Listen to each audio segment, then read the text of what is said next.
તારીખ 25/5/2026ના રોજ સરકારી હોસ્પિટલથી એક એમએલસી આવેલી, જેમાં અરજણભાઈ દેવદાનભાઈ મિયાત્રા ઉંમર વર્ષ 73 મરણ જાહેર કરેલો.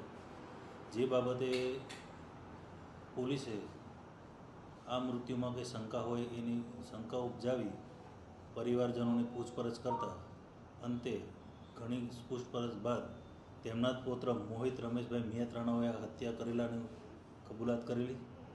જે બનાવ એ રીતે છે કે આ અરજણભાઈ દેવદાનભાઈ મિયાત્રા છે, જે એમના દાદા થાય છે, જેઓની જમીન તમાચણ ગામ છે, ત્યાં 7 વીઘા જેવી જમીન છે.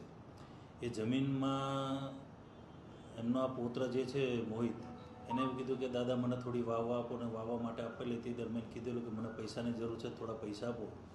એથી દાદાએ કીધેલું કે એક કામ કરતું, આ જમીન ઉપર ધિરાણ લઈ લે, અને ધિરાણ લઈને પછી તું તારે જમીન વાવ. તો આ એમના જે પૌત્ર મોહિત છે, એને 2.5 લાખ રૂપિયા ધિરાણ લીધેલું. ધિરાણ લીધા બાદ એ પોતે 1,54,000 જ ચૂકવી શકેલો. એના બાદ એ પૈસા ધિરાણના ચૂકવી શકેલો નહીં.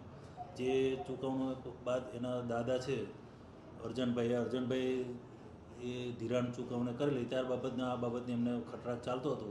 એ બાબતનું મનદુખ રાખી અને 25 તારીખના રોજ આ બે વચ્ચે ઝઘડો થતા આ મોહિતભાઈ છે એ એમના ઘરે જઈ અને ઝઘડો કરી અને બોથર પદાર્થમાં એમને પાવર બ્લોક આવે પથ્થરનો, એ પથ્થરનો બ્લોક તથા લોખંડનું ટેબલ છે જે માથાના ભાગે મારી અને જેઓનું મૃત્યુ નિપજાવેલું છે.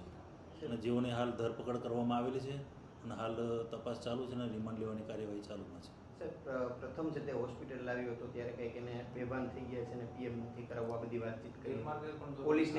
એ બાબતે જે પોતાનો પૌત્ર છે કે મારે પીએમ નથી કરાવવું, બેભાન થઈ ગયેલા છે, એ બાબતે તે જણાવેલું.